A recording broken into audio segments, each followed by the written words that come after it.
So this right here is Chuwi's Lapbook Air. It's their final Apollo Lake laptop, at least I believe it's going to be, and probably the last one I'm going to actually review on the channel before we switch over to the Gemini Lake, which is the new up-and-coming successor to that Apollo Lake chipset. So this has a 14.1-inch IPS screen that is covered with glass. Apparently it is scratch resistant, and it has 128 gigabytes of eMMC 5.1 storage, 8 gigabytes of RAM. So this is the first Apollo Lake laptop out of the about 10 that I have looked at that has 8 gigabytes of RAM. So it's a lot more than the original ones, which first came out with just 4. So it also has a full metal build, backlit keyboards, 2 USB 3 ports on there. It's looking promising. So let's check this one out here in greater detail. So I must admit I was slightly disappointed when the final specs of this one, they confirmed it would come with an Apollo Lake. I was really hoping that they were going to put a Core M3 in this, something like the 7Y30, which would be quite a bit faster, almost twice as fast as those Apollo Lakes. But hopefully, fingers crossed, we will see a Core M3 version of this particular model. So you can see the Lapbook Air's packaging is just like their tablets and their other Lapbook series of notebooks. Exactly the same, IPS 14.1, and they just confirmed on the side there that, yeah, 8 gigabytes of RAM, 128 gigabyte eMMC, but it also does have an SSD slot on the back of it, so we can expand and put faster storage in. So the notebook looks to be well protected there. I'll just get that out. And I can see they have their typical little pouch here that just has some warranty card stuff. They can see product inspection report. So the charger plug here, for me at least, is the EU style one, which is good. Now it's that funny looking Mickey Mouse style plug that you typically see on most laptops, so that's good. So you'll be able to change these over to a US or Australian, New Zealand style one. And here's the power supply. So it's rated to 12 volts out, 3 amps, and the plug on the end, positive in the middle, negative on the outside, and the diameter is 3 millimeters. It comes in to be 1.35 kilos, which isn't too bad for a 14.1-inch laptop. And it's around about 15 millimeters thick. That's without the rubber feet there, so those rubber feet will add an extra few millimeters, and it comes to be 16.2. So quite slim.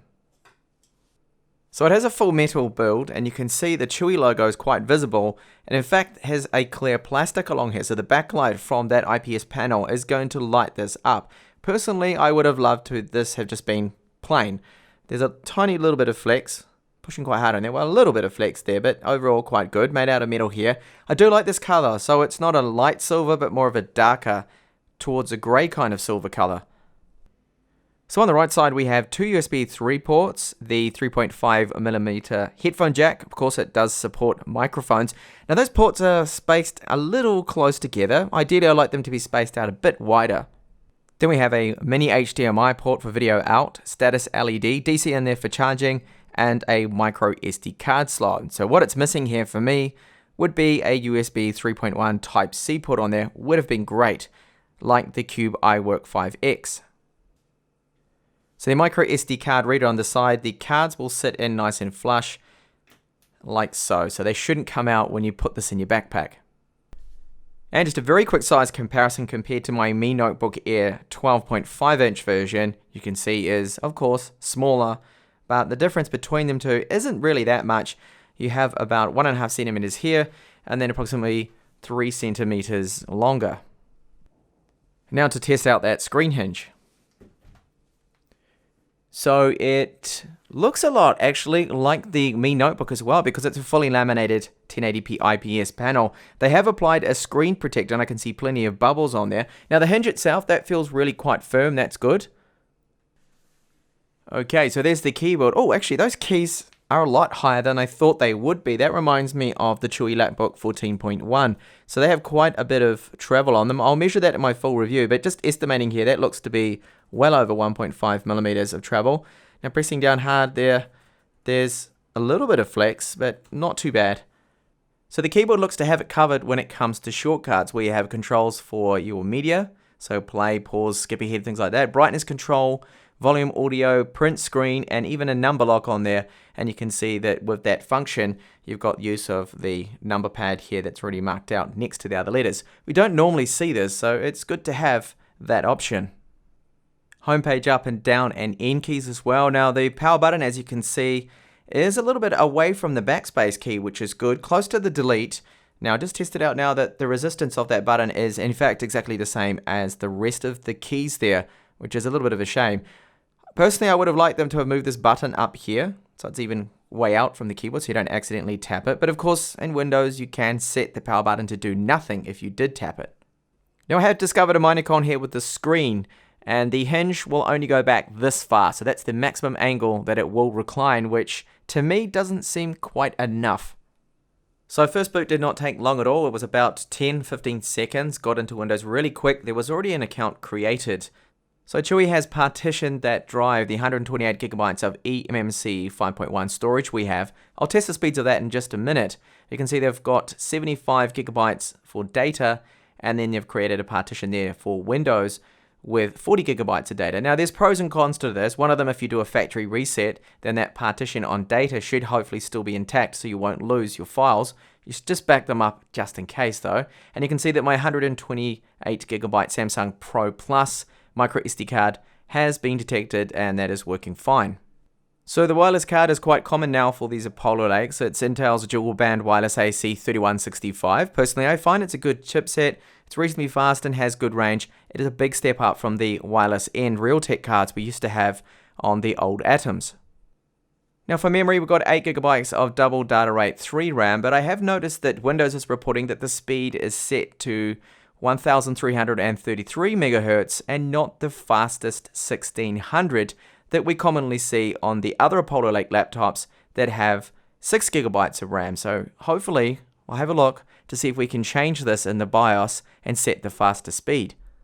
Now I have some good news here with the touchpad, that it is using Windows Precision drivers, and overall just using it now for about 5-10 minutes. Feels good, it's accurate, and just as good as the one on the EasyBook 3 Pro version 4, which is another Windows Precision touchpad.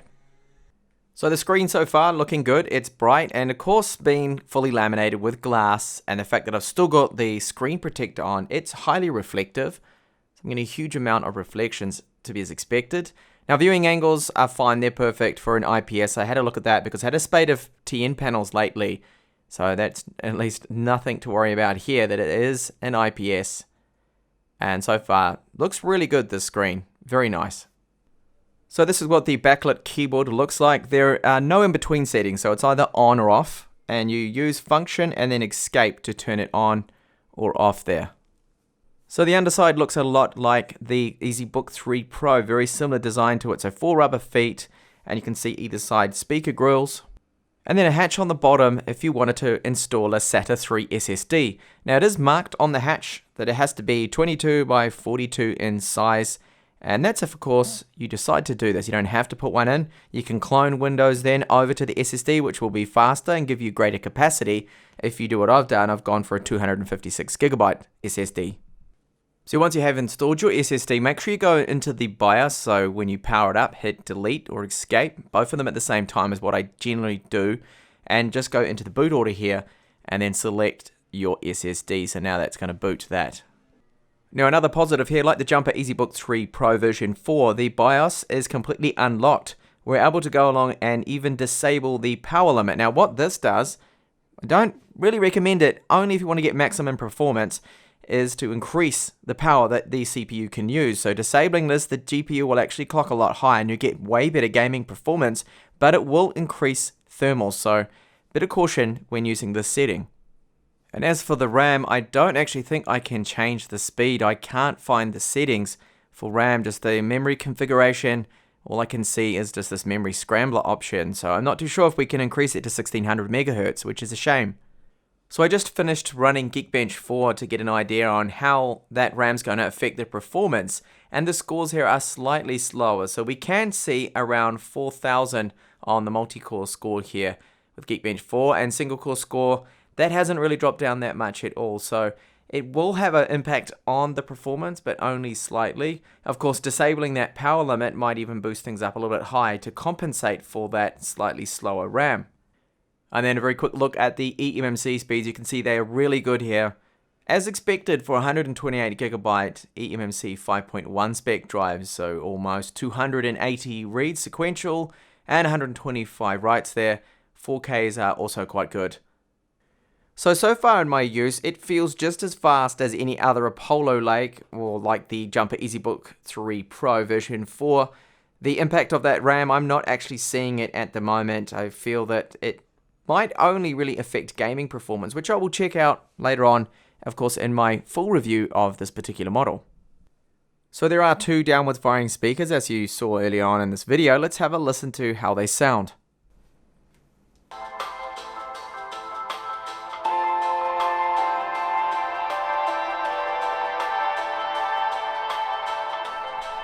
So they sound almost identical to the EasyBook 3 Pro speakers. I just wish they were a little bit louder. They're not really loud enough, are they? As for Linux, I'm just running Antergos here, which is a latest build of it that I'm testing out from the pen drive you can see on the right plugged in. So the only thing that isn't working is the touchpad. Now I haven't tried to install it, but the screen brightness controls, they're working. Audio as well is working. Wireless is working. It's just that the touchpad drivers is the only issue. So you're going to have to hunt around and find those and see if you can get it working. Okay, so that's it there for my first hands-on with Chuwi's Lapbook Air. Now it's very decent so far. I'm really enjoying it. Nice screen on there. Okay, it is reflective, been fully laminated, and it would be nice if the screen could recline back a little bit more. That's a minor con, and the other minor con that I have discovered so far is the RAM speed. So it's 1333 megahertz and not 1600, which the Apollo Lake supports, the maximum supported speed that you can get on it, which is a little bit of a shame. That means that it's affecting the performance slightly when it comes to CPU scores in Geekbench 4. Now we do have in the BIOS some positives too, that they have fully unlocked everything, which is great. That means that I can go in there and change the power limits to disabled basically, and let the CPU use as much power as it wants. It will clock up that GPU as well too, up to the highest speeds and hold them, but it will generate a lot more heat and kill off the battery life. So battery life, benchmarks, gaming performance, and everything else I can think of in my final opinion overall of this Lapbook Air will be coming out within about a week or so, and that will be of course in my final review. Thank you so much for watching this video here, and I do hope to catch you back with that review. Bye for now.